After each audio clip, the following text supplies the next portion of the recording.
Hello friends, education tube में आप सभी का स्वागत है। और आज हम करेंगे मानव नेत्र तथा रंग बिरंगा संसार ऑब्जेक्टिव क्वेश्चन। यह आने वाले बोर्ड एग्जाम के लिए एवं कंपटीशन एग्जाम के लिए, दोनों के लिए बहुत महत्वपूर्ण उपयोगी है। इस वीडियो के एक बार आप देख लीजिए पूरी तरह से, तो आपका इस चैप्टर से क्वेश्चन नहीं छूटेगा। तो लगाते हैं क्वेश्चन। मानव नेत्र के किस भाग पर किसी वस्तु का प्रतिबिंब बनाते हैं या बनते हैं? तो ऑप्शन चुनिए। ए कॉर्निया, बी परितारिका, सी पुतली, डी रेटिना या दृष्टि पटल। तो राइट आंसर आप सिलेक्ट करिए। तो इसका राइट आंसर हो जाएगा रेटिना। मानव नेत्र के किस भाग पर किसी वस्तु का प्रतिबिंब बनता है? तो रेटिना या दृष्टि पटल पर बनता है। तो आंसर होगा इसका डी। तारों के टिमटिमाने की व्याख्या किस सिद्धांत पर आधारित है? अपवर्तन के सिद्धांत पर, प्रकीर्णन के सिद्धांत पर, वर्ण विक्षेपण का सिद्धांत, इनमें से कोई नहीं। तो क्वेश्चन नंबर 2 का आंसर क्या होगा? तो 2 का आंसर होगा ए, अपवर्तन के सिद्धांत पर। नेत्र लेंस की फोकस दूरी अधिक हो जाने से कौन सा दृष्टि दोष होता है? तो नेत्र लेंस की फोकस दूरी अधिक हो जाने से निकट दृष्टि दोष, दूर दृष्टि दोष, जरा दृष्टि दोष, डी इनमें से कोई नहीं। तो क्वेश्चन नंबर 3 का आंसर होगा, तो 3 का होगा बी, होगा दूर दृष्टि दोष। दूर दृष्टि दोष होगा तो फोकस दूरी अधिक हो जाता है नेत्र लेंस की। नेत्र में किसी वस्तु का बना प्रतिबिंब होता है, तो हमारे नेत्र में बना प्रतिबिंब कैसा होता है? काल्पनिक, सीधा तथा छोटा। तो राइट आंसर आप सेलेक्ट करिए इसमें। Question number 4।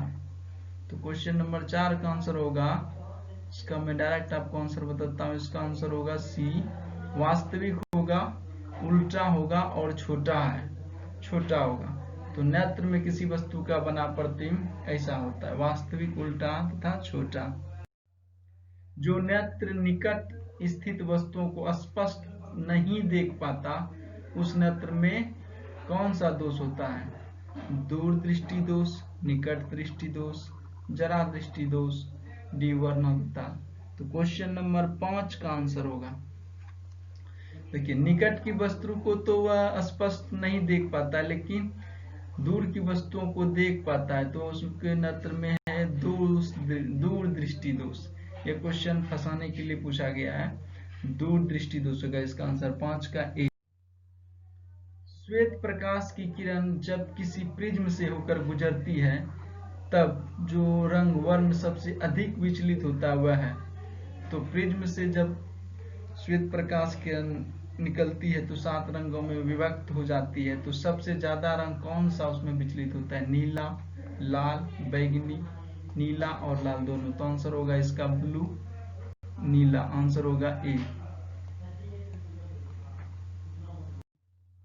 अपने लेंस की फोकस दूरी को बदलकर दूर या निकट की वस्तुओं को साफ साफ देख सकने के आंख के गुण को क्या कहते हैं? क्या कहते हैं? दूरदृष्टिता, समरंजन क्षमता, निकट दृष्टिता, जरा दूरदर्शिता। तो 7 नंबर क्वेश्चन का आंसर होगा, तो इसको कहते हैं समंजन क्षमता।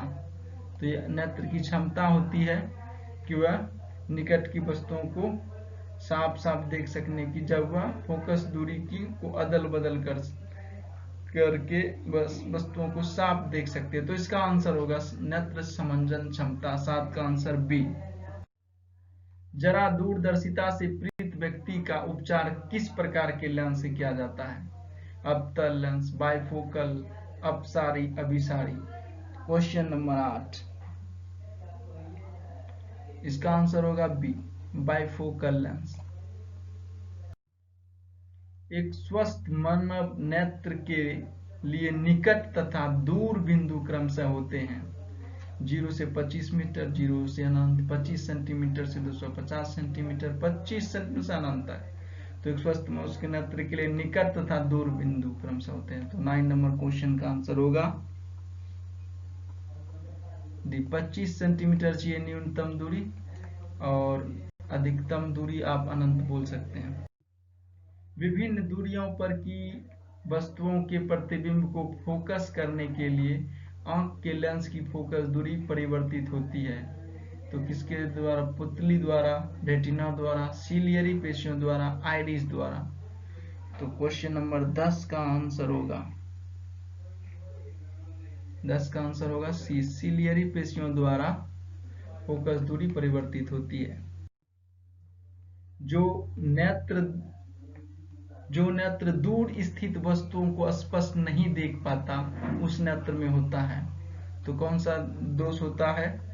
दूर दृष्टि दोष, निकट दृष्टि दोष, जरा दृष्टि दोष, वर्णनता। तो क्वेश्चन नंबर 11, इसका आंसर होगा बी, निकट दृष्टि दोष। किस दृष्टि दोष में किसी वस्तु का प्रतिबिंब रेटिना के आगे बनता है?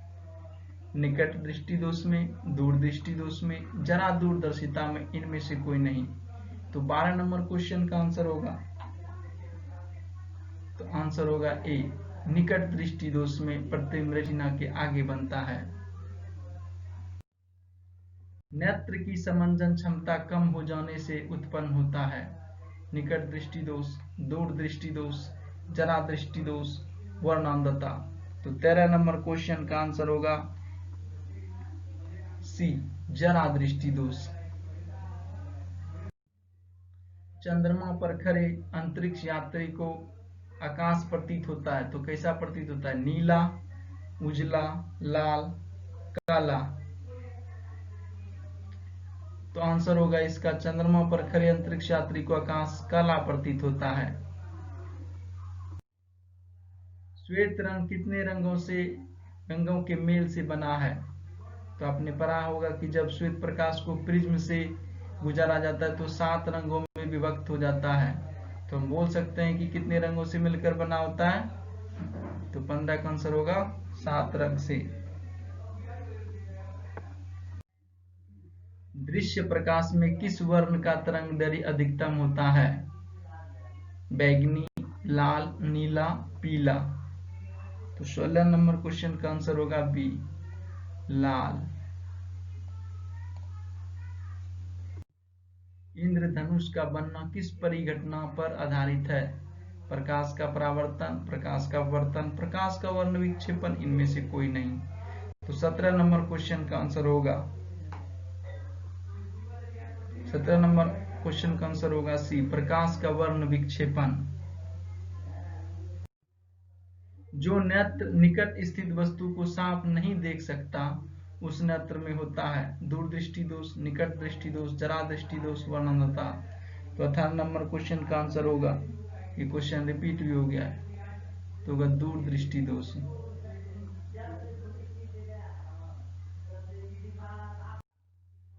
किसी कोलाइडी विलयन में निलंबित कणों से प्रकाश के प्रकीर्णन को कहा जाता है।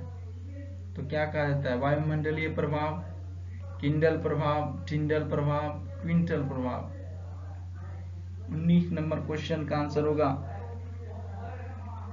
इसको कहा जाता है टिंडल प्रभाव। सामान्य मानव नेत्र को दूर बिंदु है। सामान्य मानव नेत्र का दूर बिंदु कितना है? 25 सेंटीमीटर, 25 मिलीमीटर, 25 मीटर अनंत पर। तो 20 नंबर क्वेश्चन का आंसर होगा डी, अनंत पर। निकट दृष्टि दोष वाले व्यक्ति के चश्मे में होता है उत्तल लेंस, अवतल लेंस, बेलनाकार लेंस, इनमें से कोई नहीं। तो किसका आंसर होगा? निकट दृष्टि दोष वाले व्यक्ति के चश्मे में अवतल लेंस होता है। आंसर होगा बी। मानव नेत्र में उपस्थित लेंस है उत्तल, इनमें से कोई नहीं, अवतल, इनमें से कोई नहीं।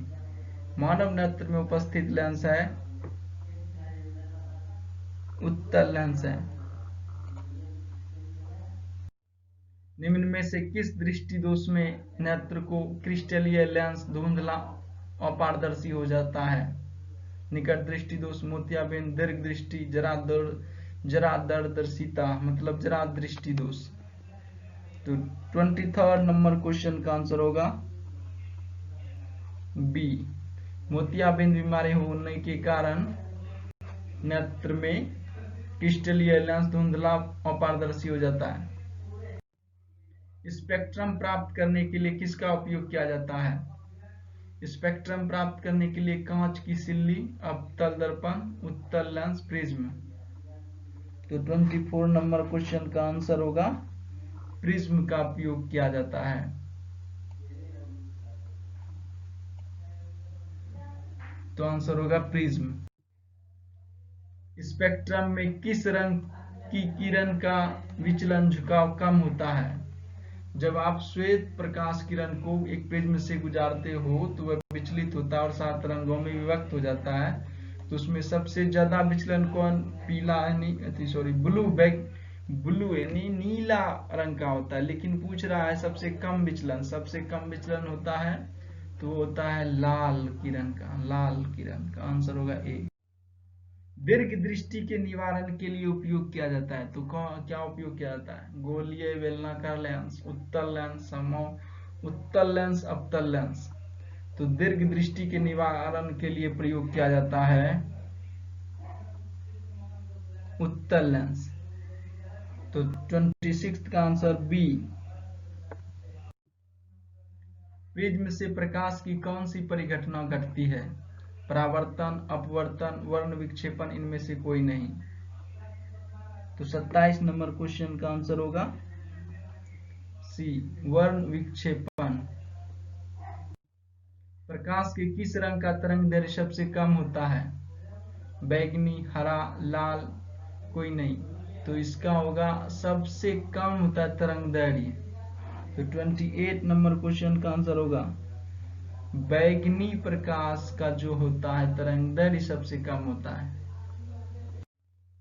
आकाश का रंग नीला प्रतीत होता है प्रकाश के परावर्तन के कारण, प्रकाश के प्रकीर्णन के कारण, प्रकाश के अपवर्तन के कारण, इनमें से कोई नहीं। तो 29 नंबर क्वेश्चन का आंसर होगा प्रकाश के प्रकीर्णन के कारण। तो आंसर होगा बी। आंख व्यवहार होता है अवतल दर्पण की तरह, उत्तल लेंस की तरह, समतल दर्पण की तरह, इनमें से कोई नहीं। 30 नंबर क्वेश्चन का आंसर होगा आंख का व्यवहार मतलब उत्तल लेंस की तरह होता है। आंसर होगा इसका B. Thanks for watching. Like, share and subscribe. इस तरह के वीडियो में लेकर के आते रहता हूँ। हमारे चैनल को सब्सक्राइब कर लीजिए और हमारे प्लेलिस्ट को विजिट करिए। वहां पर आपको biology, physics, chemistry, geography, history के वीडियो आपको मिलेंगे। Thanks for watching again.